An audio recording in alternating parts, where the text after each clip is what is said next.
Good morning.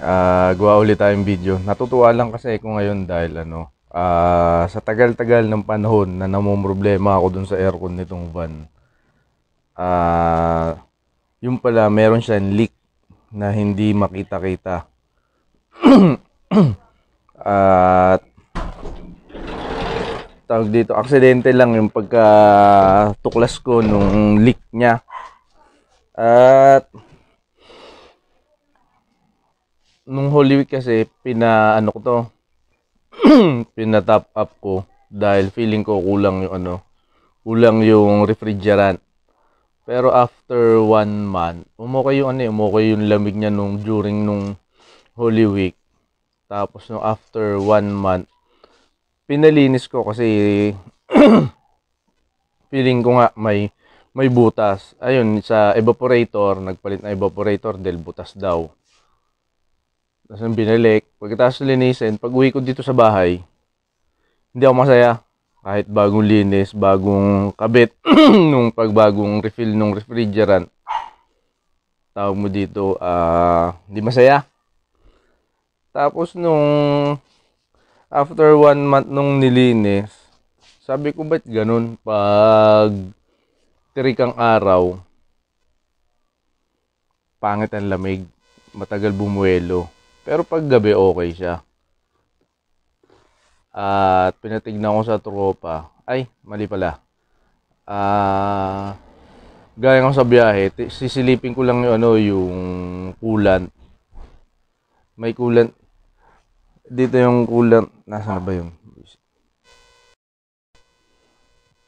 Ito yung front passenger seat.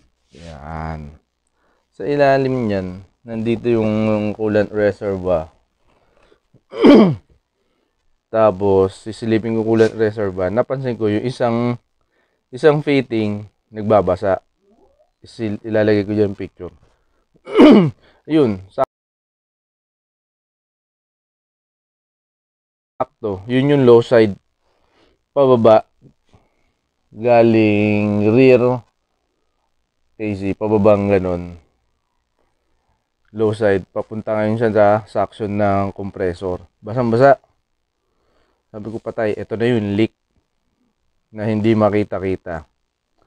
At yun na nga, ayan, lalagay ko dyan yung picture. Tapos,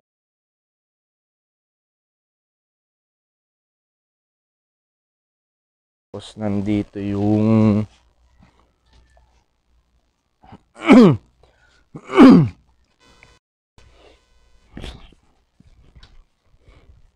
tapos ito yung pinagpalitan na hose. Ayan. Basang-basa. Kala ko dun lang, o-ring lang, ang problema. Kaya naglilik. Yung pala, may flexible siya. Ayan. Basang-basa ng langis. Kaya parang bilis nagbawas. Kalahati na lang yung laman ng system na refrigerant ng chinek namin. Yan yung babantayan natin. At yun, okay na. Masaya na yung lamig ng system. Masaya na yung lamig ng system. Dati nung umaabot ng 3 yung setting ko sa fan para para malamigan ako. Ngayon, uno lang. Lalagay ko lang sa uno. Kasi pag dinos mo, masyado malamig na. Tsaka kahit tirik ang araw, okay yung lamig niya.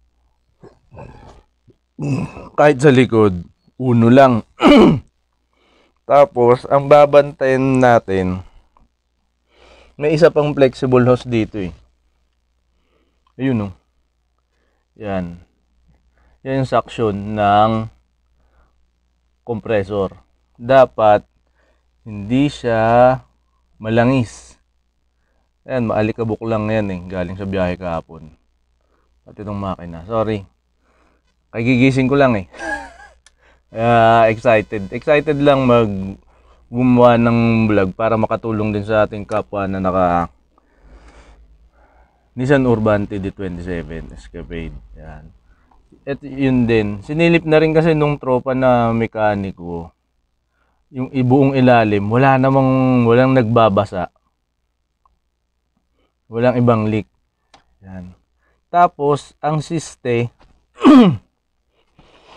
hindi Hindi madedetect yun pag nag-leak test. Andito yan. Gagapang yun papunta dun yung flexible hose. Yan. Hindi madedetect yun pag nag-leak test.